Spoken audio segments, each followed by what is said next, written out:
Confirmation hearings for Supreme Court nominee Ketanji Brown Jackson began just a short time ago. Senators on the Judiciary Committee are questioning the federal appeals court judge about her record and approach to judging. Jackson has vowed to defend the Constitution and remain independent on the high court. Nicole Killian is covering the hearing for us. Nicole, good morning to you. How tough do you think it could get for the judge today? As you can see over my shoulder, questioning just got underway this morning. Republicans are drilling down on Judge Jackson's views on everything from court packing to crime, while Democrats are trying to keep the focus on her record. Would you like to comment at the outset of those who are looking for a label, what your position is on judicial philosophy? I am acutely aware that as a judge in our system, I have limited power, and I am trying in every case to stay in my lane. Democrats kicked off the second day of Judge Ketanji Brown Jackson's confirmation hearings. Sorry, someone said, "Is hot dog a sandwich?" This is what they need to decide, bro. That would be a better use of the Senate confirmation hearing than anything else. Okay. Yeah, you're right. Is hot dog a sandwich? Describe. Okay, just explain it. I mean, actually, honestly, never mind, because 8 months. It would probably destroy this country from within. If people started adjudicating, deliberating, endlessly having conversations about whether or not the hot dog is a sandwich or if it's a taco, okay? I mean, that would be fucking awful. It would cripple this country. Let's go. It would cripple this country from within. Everyone from top to bottom. The stevedores, okay? Dock workers, the fucking welders, the coal miners, all the way up to the, annoying fucking PhD recipients, PhD candidates writing dissertations. Everyone would be talking about this. It would probably cripple this country. It would shake it to its core, and it would destroy this country. Donald Trump made ISIS illegal. That's what Russia wants you to talk about. Is hot dog a sandwich? Republicans pressed for a thorough review. Do you believe the individual right to keep and bear arms is a fundamental right? It came after a day of introductions. Thank you for this historic chance to join the highest court. The nation's first black female Supreme Court nominee opened her confirmation hearing acknowledging her family. My parents. NPR did her dirty this morning. They were talking about her, and they were like, or no, Cory Booker was talking about how her whole family was crying or in the verge of tears. And NPR was like, everyone except for her daughter. I don't know why they just mentioned everyone in Ketanji Brown Jackson's family, except for her daughter, were on the verge of tears. It's just dude, just don't have to add that. Parents taught me that unlike the many barriers that they had to face growing up, my path was clearer. And affirming her commitment to the law. I have been a judge for nearly a decade now, and I take that responsibility and my duty to be independent very seriously. I decide cases from a neutral posture. Missouri's Josh Hawley ticked through several of Jackson's sentencing decisions, claiming she was too lenient on sex offenders, a claim that has been refuted by the White House and Democratic lawmakers. I'm not interested in trapping Judge Jackson. I'm not interested. Bro, that's bullshit. You literally, dude, come on, dog. Come on, dog. Acting like that's not the whole purpose. Get the fuck out of here, dude. Straight up, the only reason, okay? In trying to play gotcha. I'm interested in her answers. Answers that she is starting to give today, speaking about how seriously she takes those offenses and what she tells offenders. That you are contributing to child sex abuse, and then I impose a significant sentence and all of the additional restraints that are available in the law. Senators are getting 30 minutes apiece to question Judge. All right, let's hear what fucking John Cornyn had to say, okay? Sandwich. John Cornyn had a few thoughts on Ketanji Brown Jackson's legacy and also what she had to say about GWB and Donald Rumsfeld, you know, our big, beautiful boys who were defenders of democracy, who brought democracy to Iraq. You well, but I've been impressed by our interaction, and you've been gracious and charming. Why in the world would you call Secretary of Defense Rumsfeld and George W. Bush war criminals? Because they are. That's the answer. Because they are war criminals. Because they did war crimes. That's the reason. That's the answer, that she would correctly call them war criminals. Because they are war criminals. They are. They should be rotting in the bottom of The Hague, which I suspect is not where they hold the prisoners, but the International Criminal Court. They should just like bury them under it. Okay. Legal filing. It seems so out of character for you. Senator, you may have been are you talking about briefs that or habeas petitions that I filed? Talking about when you were representing a member of the Taliban, and the Department of Defense identified him as an intelligence officer for the Taliban, and you referred to the Secretary of Defense and the sitting President of the United States as war criminals. Why would you do something like that? It seems so out of character. Well, because they are. It'd be so sick. It would be so sick if we had like epic libs again. You know what I mean? Because like epic libs back in the day would just straight up say like Bush is Hitler. You know what I mean? Like, I mean, they do it for Trump too, but now they also suck off Bush at the same time. Imagine if she was like an epic lib who literally was just like, because they are.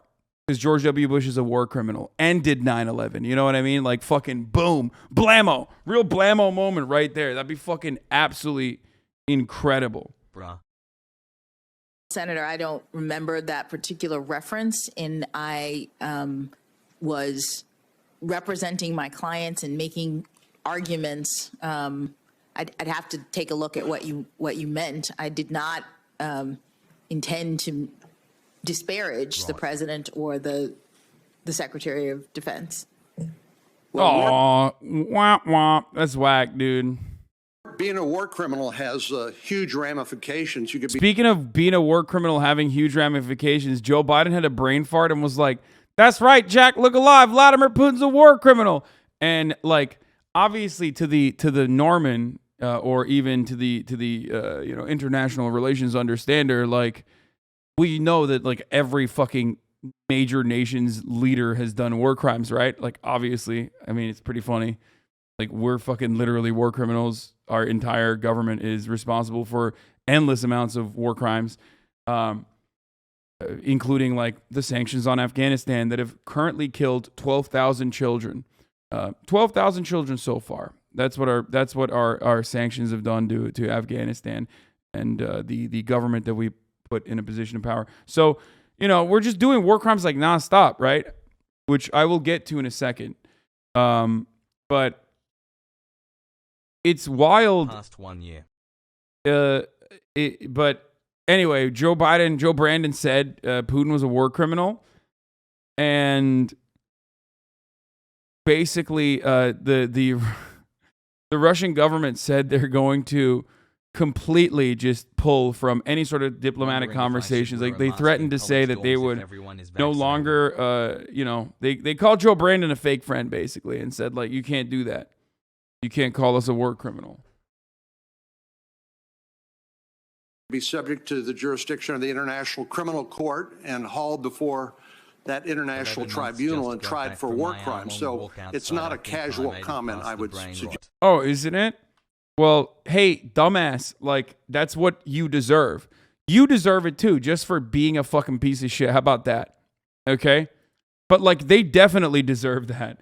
In a just world, they literally, that would happen. That is what would happen, except we live in an unjust world where America, unironically, straight the fuck up, have written rules that dictate that if a single fucking diplomat or American, a member of the armed forces is extradited to The Hague, that they will fucking invade it. So it doesn't even matter.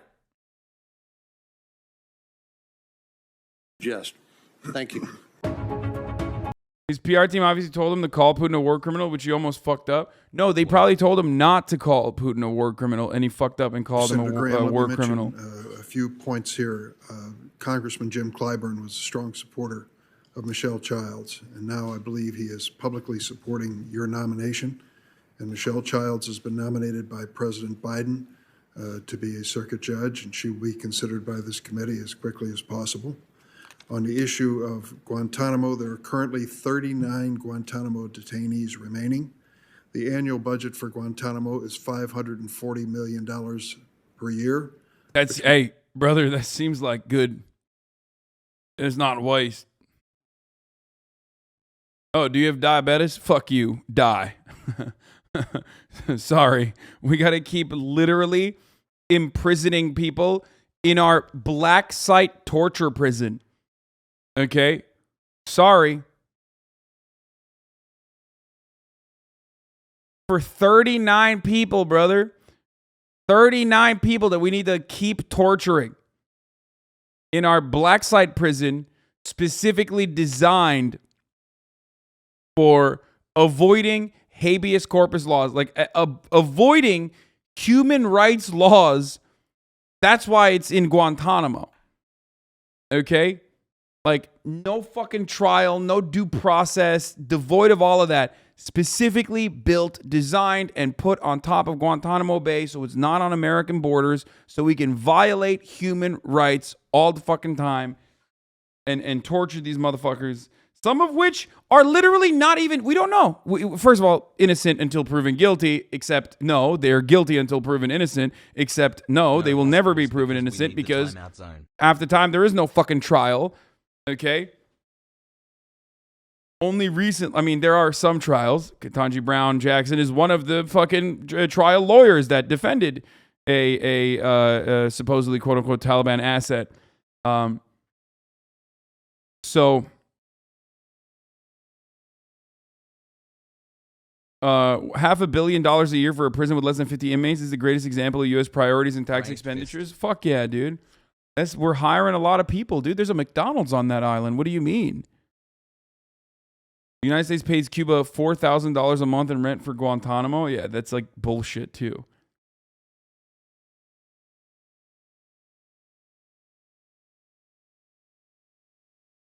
Yeah, there was one that was proven innocent and then kept another 7 years after being found innocent during Obama's time. That's also true. It's fucking dope. It's sick.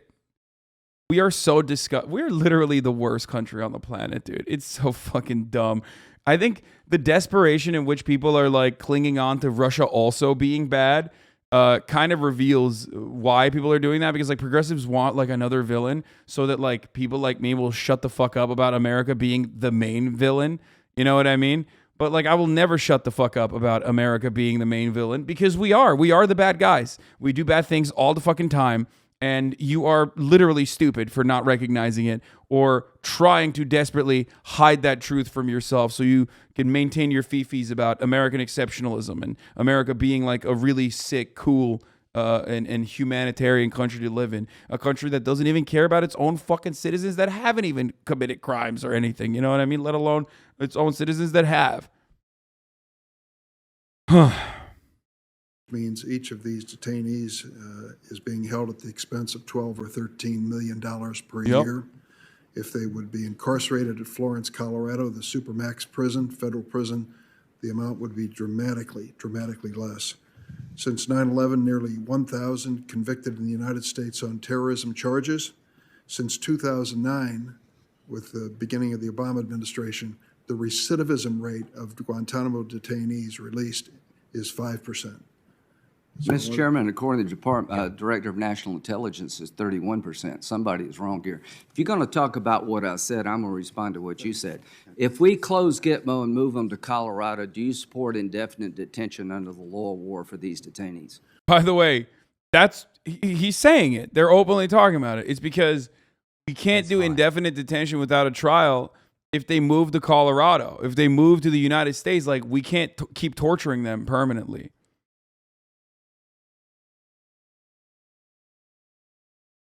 You know, we can't fucking waterboard them. we can still torture them because like the American criminal justice system is awful and does do torture. That's why Norway will never extradite prisoners to the United States of America, for the record, because they consider it an unimaginable violation of human rights to be imprisoned in the United States of America.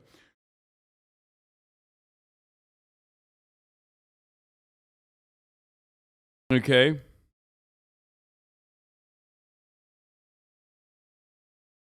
Murat Kurnaz, who was in Guantanamo Bay, was my classmate's brother. Insane stuff that went on there. Fuck this place.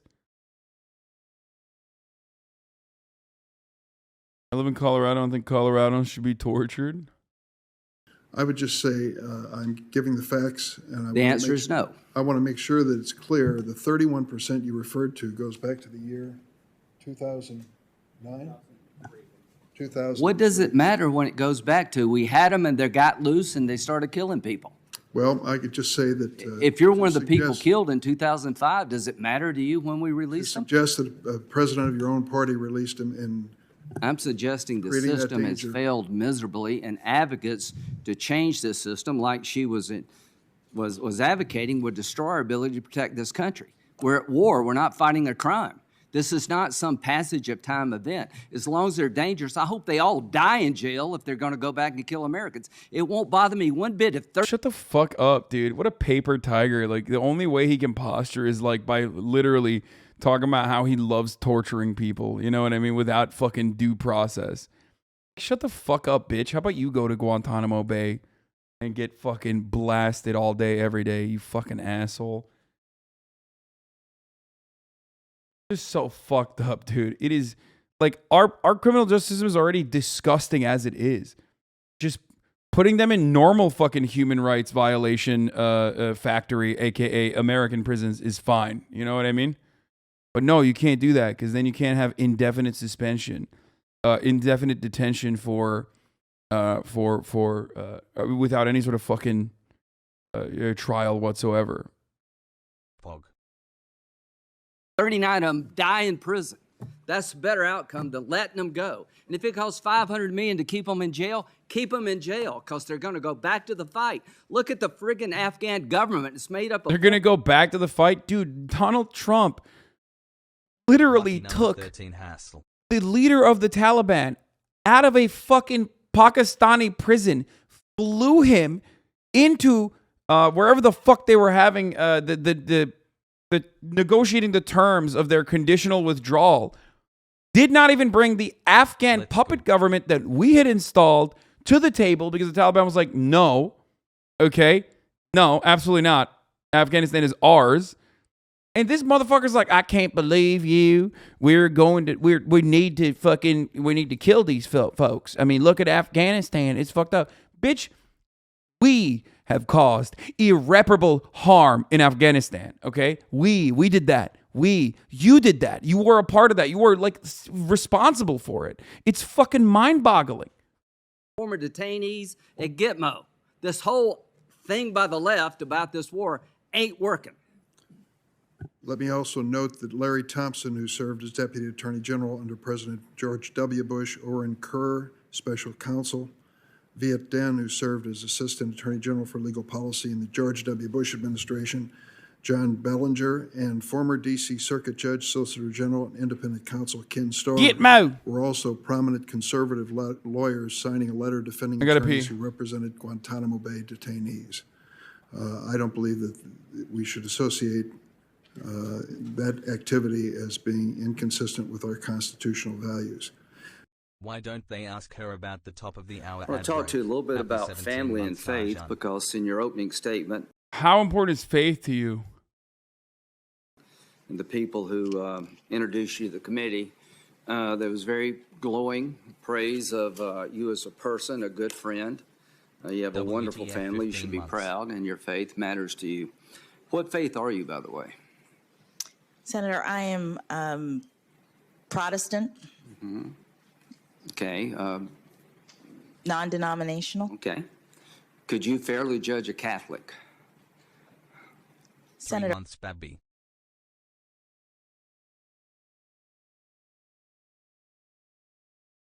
Dude, he's doing the meme. He's doing the Amy COVID Barrett meme. That's why he's doing this. Doing the Amy COVID Barrett meme. He's like doing. This is like epic liberal guy, but on the Republican side. Okay, he's doing that thing. This is the Lin-Manuel Miranda of like being a Republican. Okay, just fucking be racist, dude. That's like way more understandable than this shit. How Okay, about they release the top of the hour I ad break? hate it. I hate it when like Republicans try to do that. Like, I hate it when Democrats do it, obviously, and that's all they fucking do. When they're constantly like, oh yeah, well, they didn't have this kind of consideration for a brilliant, bold woman like Amy COVID Barrett. It's like the same shit that he's trying to do. I have a record of I think the fairly answer would be yes. judging everyone. I believe you can. I'm just asking this question because how important is your faith to you? Senator, personally, my faith is very important. But as you know, there's no religious test in the Constitution under Article 6, and There will be none with me. and it's very important to set aside one's personal views Yeah. about things I- in the role of a judge. I couldn't agree with you more, and I believe you can. So, on a scale of 1 to 10, how faithful would you say you are in terms of religion? You know, I go to church probably 3 times a year, so that speaks poorly of me. Or do you attend church regularly? Well, Senator, I am reluctant to talk about my faith in this way just because I want to be mindful of the need for the public to have confidence in my ability to separate out my personal views. Well, how would you feel if a senator up here said, your faith, the dogma lives loudly within you, and that's of concern? How would you feel if somebody up here on our side said, you know, you attend church? Here it is, boys. Come on. A lot of you didn't understand what he was trying to do. A lot of you didn't understand what he was trying to do until, you know, right at this very moment. He's being an epic-based fucking, you know, debate guy, okay? There it is. He's doing an epic like, oh, well, it wasn't okay against Amy COVID Barrett, and it's not okay against you, okay? There. Somebody up here on our side said, you know, you attend church too much for me, or your faith is a little bit different to me, and they would suggest that it would affect your decision. This is a real bazinga moment, okay? He just pulled off the biggest bazinga. He's gonna, oh man, the country club boys are gonna love that one, you know? Would you find that offensive? Senator, I would if I were you. I found it offensive when they said it about Judge Barrett. The reason I ask these questions is I have no doubt that your faith is important to you, and I have zero doubt there you go. that you can adjudicate people's cases fairly. There you go. He did it. Oh, bazinga, you know?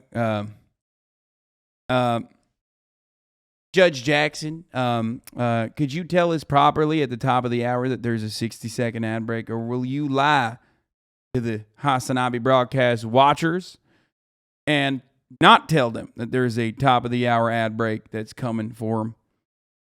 That's right. Will you tell those who are watching that if you no longer want to see those ads, that all you need to do is subscribe for $5, or if you don't have $5, for free with a Twitch Prime? As long as you got an Amazon account, you can connect to your Twitch account. You do that. Yes, okay, well, maybe if you're lucky, you can get gifted a sub as well, but not everyone is lucky. You make your own luck around these parts. Here's the 1-minute ad break now. Blammo.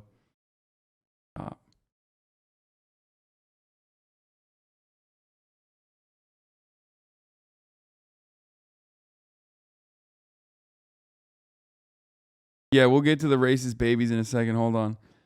Jackson just claims I'm being soft on crime. What do you say to people who say you're soft on crime or even anti-law enforcement? Because Bro, that's a Dark Souls build, dude. This is like literally like a Dark Souls character. you accepted your duties as a public defender. Thank you, Senator. I would make, I'd make 3 observations in response to those critiques. The first is that as someone who has had family members on patrol and in the line of fire, I care deeply about public safety.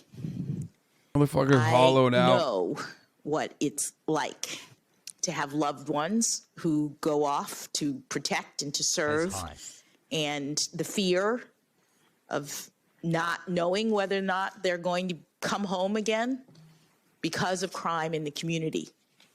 As you said, my brother patrolled the streets of Baltimore, and I had 2 uncles who were career law enforcement, including... How do I feel about her answers? I think she's doing fine. I mean, she's like... Bro, this is the Joe Brandon administration. You think they're going to put up a fucking, like, super epic-based person? No, obviously not. Like, doing all right. I mean... I want to poke him with a bullet. She's doing as best as anyone would while being literally fucking brutalized. Straight up being brutalized by people who are hitting her with the worst, like, bad faith bullshit, you know?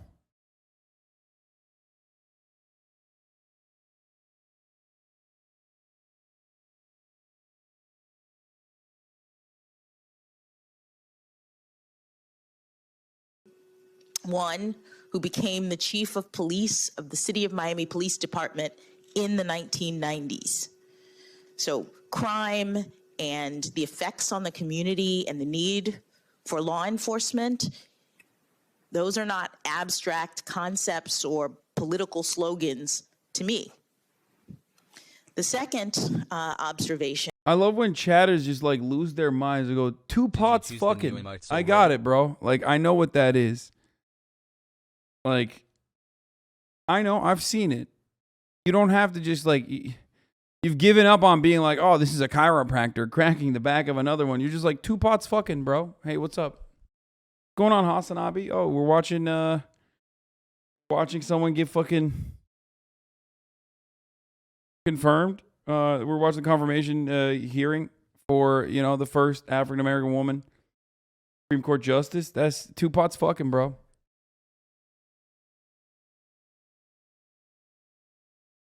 That I would make is that as a lawyer and as a citizen, I care deeply about our Constitution and about the rights that make us free.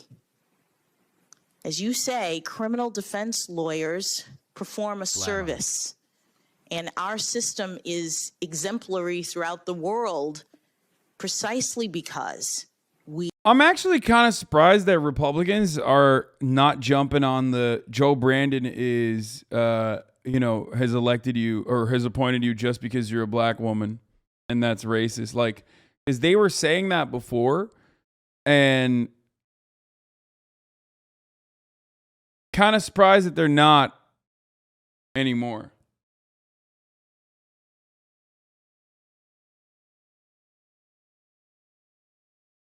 I did it brain rot time. Maybe they'll bring it out. That's too blatantly racist. They can't say that to her face. We ensure that people who are accused of crimes are treated fairly. 10 months, hell yeah. It's very important to me in that capacity as a lawyer and as a citizen. Oh, I'm sorry. I was just going to say the third thing I would say is as a judge. As a judge, I care deeply about the rule of law. Yeah, and I know that in order for us to have a functioning society, we have to have people being held accountable for committing crimes. But we have to do so fairly under our Constitution. As a judge 5 months, who has to decide how to handle these cases, I know it's important to have arguments from both sides, to have competent counsel. And it doesn't mean that lawyers condone the behavior of their clients. They're making arguments on behalf of their clients. Yeah, I mean, in defense of the Constitution and in service of the court, and it is a service. Trigger warning, trigger warning, trigger warning. Ted Cruz, Theodore Jebediah Edward Raphael Cruz is back on. Okay, and he is going to ask the tough questions that nobody wants to ask. That's right. So, Judge Jackson, all of us will agree that no one should be discriminated against because of race. When you just testified a minute ago that you didn't know if critical race theory was taught in K through 12, I will confess I find that statement a little hard to reconcile with the public record, because if you look at the Georgetown Day School's curriculum, it is filled and overflowing with. I don't know what to say to this. Like, I don't know what to say. This is so fucking stupid, dude. I can't believe you're not talking about the Georgetown Day School curriculum that has my version of critical race theory, which is entirely made up, all over it, top to bottom. It's kind of fucked up that you don't know about how much filled to the brim with critical race theory our K-12 schools are. Absolutely. Absolutely filled to the goddamn brim. All nukes are bad. Anyway, it's going to get to a really funny place, though. Trust me. Just wait. Also, you guys did not fucking blast off on this hard enough. I'm just saying. Look at that. 827 likes on that. We fell off. Plus white, plus on white, plus ratio. Critical race theory. That among the books that are either assigned or recommended, they include Critical Race Theory, an introduction. They include The End of Policing, an advocacy for abolishing police. They include How to Be an Anti-Racist by Ibram Kendi. They include literally stacks. Disgusting. I am so mad. I am so incredibly mad. You understand me? I'm so mad. They're teaching these kids how to not be racist. How fucked up is that? Don't you know it's heritage, not hate? But hatred is our heritage. Stacks and stacks of books, and I'll tell you two of the ones that were most stunning. They include a book called Anti-Racist Baby by Ibram Kendi. And oh, that's awesome. Fuck yes, dude. Let's go. Let's go. That's sick. I can't wait for this. There are portions of this book that I find really quite remarkable. One portion of the book says babies are taught to be racist or anti-racist. There is no neutrality. Another portion of the book. Bro, by the way, the funniest part about all this is that this shit is mid, dude. I mean, look, obviously it's like fucking, children's books is like a racket and a way to make money. But like, it's just so mid. It's not even good. It's like, oh, babies are only taught to be racist or anti-racist. There's no in between. Yeah, okay. Well, that's just whack. There's nothing even fun there. Like, this is not like a fun. The art itself is like all right.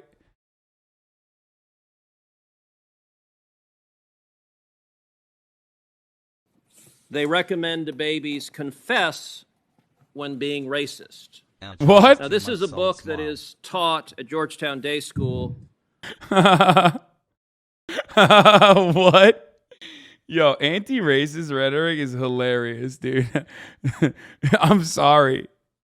But like, some of this shit is so fucking stupid.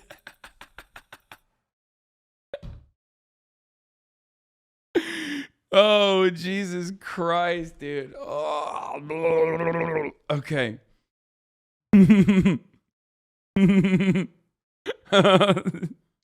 Confess when being racist. Happy anniversary. This is a racist ass baby. This baby is doing hate crimes. To students in pre-K through second grade, so 4 through 7 years old. Do you agree with this book that is being taught with kids that babies are racist? In all capital letters, Kappa. Bro, this is the Supreme Court justice, dude. Yo, this is our Senate confirmation hearing for the next Supreme Court justice. Like literally like a deity, as close to a demigod as you can be in the American political in the American government. Like, this is it. It's a lifetime appointment. You are literally going to be fucking deliberating on shit like that is going to change the lives of millions of people, maybe even billions, depending on, you know, because America has like an incredibly strong. America has a lot of influence over overseas, as we all know. So like, wild that, you know, this is the question that Ted Cruz is fucking asking in this confirmation hearing. Senator,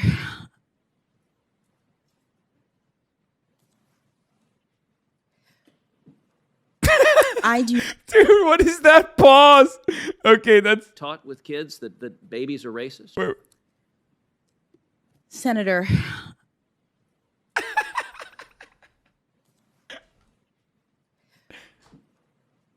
I do not believe that any child should be made to feel as though they are racist or though they are not valued or though they are less than, that they're victims, that they are oppressors. I don't. It's like, yeah, I don't think I want this job anymore.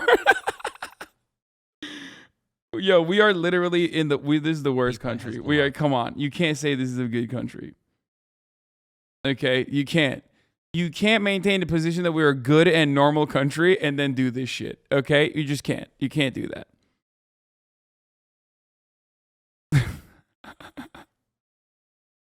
Believe in any of that. But what I will say is that when you asked me whether or not this was taught in schools, critical race theory, my understanding is that critical race theory as an academic theory is taught in law schools, and to the extent that you were asking the question, I understood you to be addressing public schools. Georgetown Day School, just like the religious school that Justice Barrett was on the board of, is a private school. Okay, so you agree critical race theory is taught at Georgetown Day School? I don't know, because the board is not, the board does not control the curriculum. The board does not focus on that. That's not what we do as board members. So I'm actually not sure. Well, and I'll note that the board is chaired by Professor Fairfax, your college roommate who introduced you yesterday. So the two of you serve on the board together. Another book that is on the summer reading for 3rd through 5th grade is a book called Stamped for Kids, again by Ibram Kendi. Bro, Ibram Kendi got the bag, okay? Straight up. I mean, holy fuck, dude. It's just like, what the fuck? Everybody's like, yo, you got it. This is it. You want to understand racism? You got to read Ibram Kendi. Okay? It is a major bag alert. Holy fuck, dude. Oh my Lord. It's crazy. Hasan, please, where did you get your jacket? 10 months, no band pogo. I read the entirety of the book, and I will say... Wait, first of all, Ted Cruz definitely did not read Ibram Kendi. Or if he read it, he hate read it, I guess, and did not take in any of the lessons.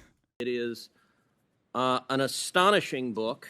On page 33, it asks the question, can we send white people back to Europe? That's on 33. That's what's being given to 8 and 9 years old. Wait, why is he acting like that is okay? What's the rest of that? What is the rest of the quote? That's most likely an example. I mean, I am obviously a racist myself, so I have not read any Ibram Kendi as an LGBT foe and also a racist who has been banned for racism. Anti-white racism, the only kind of racism that matters.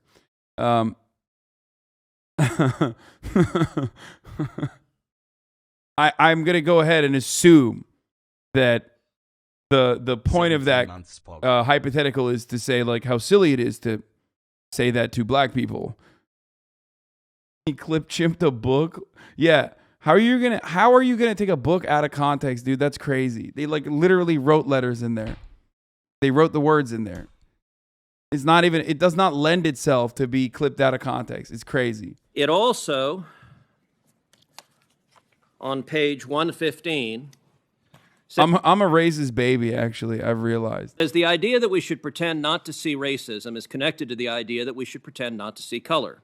It's called color blindness. My man's Kendi Skipping ahead, here's what's wrong with this. It's ridiculous. Skin colors. Book is pretty bad though, for real. Yeah, I think like a lot of the anti-racist, like, as someone who kind of does like whatever Republicans think is CRT regularly, okay, but you know, in a cool way.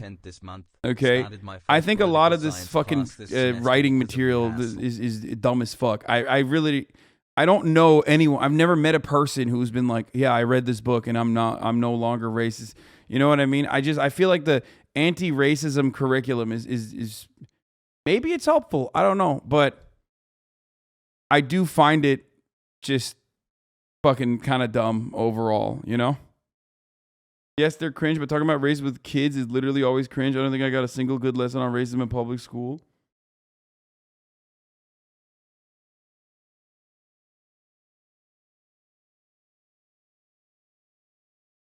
Ted has a bad take here, but the book is not good at all. He says everything one does is considered racist. I don't really know. Like I said, I don't really know that much about Ibram Kendi's writings. It's just like fucking annoying though. I hate like the white fragility arguments and yada yada. It's real. White fragility is a real concept, but I do despise the like the types of anti-racist writing that hammers on the point or like vilifies from a point of morality white people across the board. It's just stupid. Like you have to invoke some kind of materialist analysis in your arguments and describe the reasons as to why certain kinds of divisions amongst intra-class divisions exist. And a lot of them don't do that, and they just say like, "Oh, if you're white, you're racist." I'm obviously exaggerating, and that's what Republicans exaggerate on as well. But there's always like some weird cringe shit that you know, these libs are fucking making specifically so they can get the bag on dumbass corporations that will hire them to speak to their fucking executives and tell them that, you know, here's how you do anti-racism or whatever. Not explaining it well? What do you mean? No, I'm being reductive with my explanation, but the explanation is still correct. You're sounding pretty white right now. I mean, I am. It's true. But also, I mean, if you're black, I don't think you need to read Ibram Kendi to understand racism.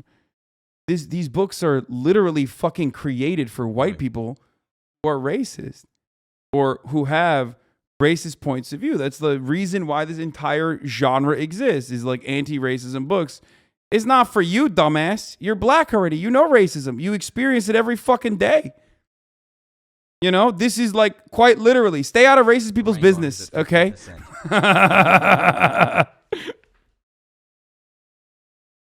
Sweaty, stay out of racist people's business, okay? No, but I don't know. I think like it panders to people who already agree with it, and I don't know if it does a really good job of like changing people away or moving people away from having white supremacist attitudes. I don't think. I mean, if you're familiar with my approach, you already know this. Like across the board, unconditionally, I talk about the American foundational principles of white supremacy being upheld. Every facet of our government is literally designed. Every facet of our government has historically and in contemporary society designed around upholding white supremacist attitudes and churning out white supremacist disparities. That's just, you know, how it is. So make no mistake, I'm not I'm not one of those like systemic racism isn't real. No, of course it's real. I just personally think that, and maybe I'm wrong. I personally think that the anti-racism industry in particular is designed by people HasanAbi, I think in the case are already in agreement with whatever the fucking racist and still proliferate racist ideas. a lot of those people who already agree with like Ibram Kendi's perspective, who just want to offer this as reading material because they think it'll be successful at changing people's minds or whatever. But it's kind of a it's just like a little bit of an opportunity for libs to get the bag,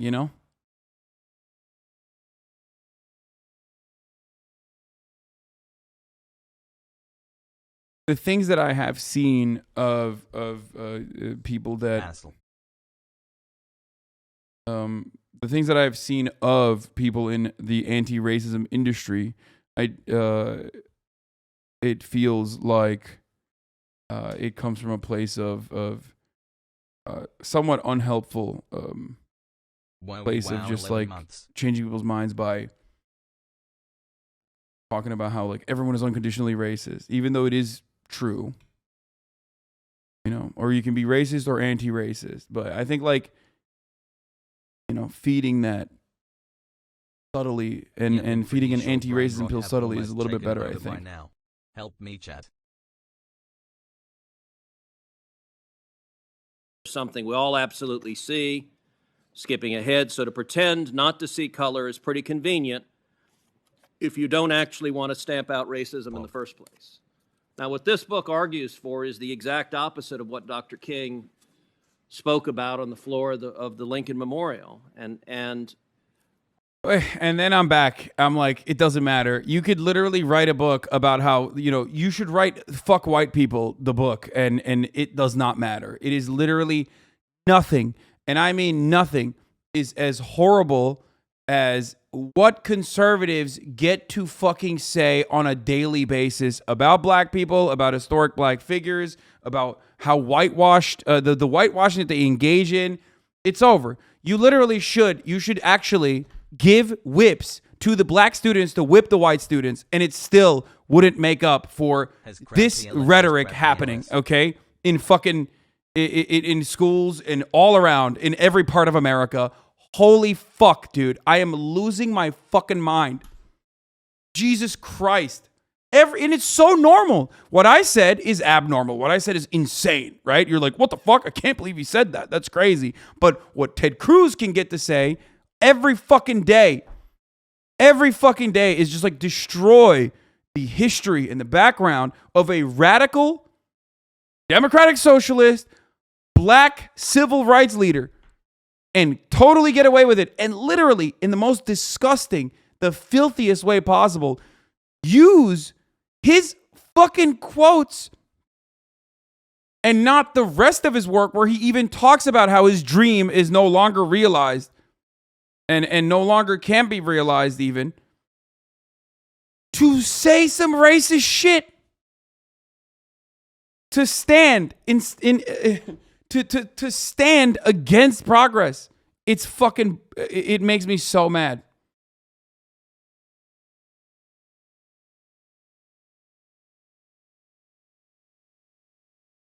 Are you comfortable with these ideas being taught to children as young as 4 and in respect to the first book, as young as 8 and 9 in respect to the second book? Senator, I have not reviewed any of those books, any of those ideas. They don't. If I didn't come across anti-racist materials in school, I probably used to be brainwashed by a crazy racist family, I guess. Maybe it helps. It might. And you know what? I'm sorry. If it does, then great. Come up in my work as a judge, which I'm respectfully here to address. In my work as a judge, which is evidenced from my near decade on the bench. Okay, good. Then let's go back to your work as a judge.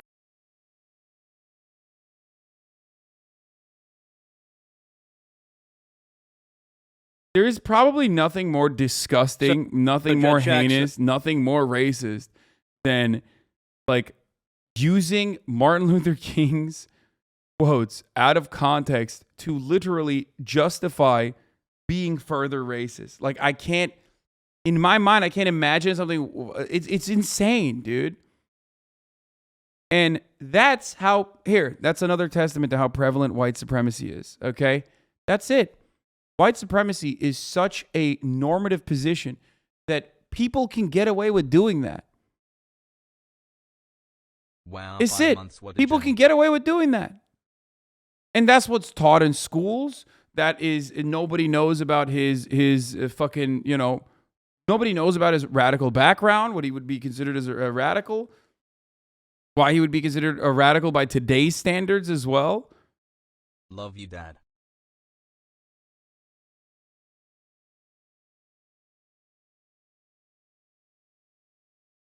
It's crazy. In my opinion, a shallow representation of anti-racism in school is better than a non-exciting one. I mean, non-existing one, you mean, right? Stand Yeah, I agree with that, for sure. Right, only white people are racist, no one else. Dude, shut the fuck up. Shut up. Shut up. Ted Cruz is awesome. Yes, TPO, blame white people. Dude, you are so fucking brain dead. Not just for this argument, but like you're so horny that you can't even write racist or typical correctly. Like, imagine being so fucking incredibly brain broken that like you get so angry. Like you're so fragile. I never talked about only white people being racist or anything like that. As a matter of fact, if you had more than a fucking singular brain cell, you would have probably recognized that I have a much more agreeable position in this circumstance than just saying like only white people are racist, blah, blah, blah, blah, blah, blah, like any of that. But that is white fragility. Like, that's it. That's literally it. Nobody's talking about you, you dumbass, and you're still losing your shit. And I can't properly communicate how big of a dumbass you are and what the specific word or salty, delicious snack I would normally in other circumstances use because I would get banned for 7 fucking days. Bezos money good. Hey, the video is over now. But if you enjoyed that, why don't you like, comment, and subscribe? And if you want to see more of that, just go, well, YouTube's got it around here somewhere.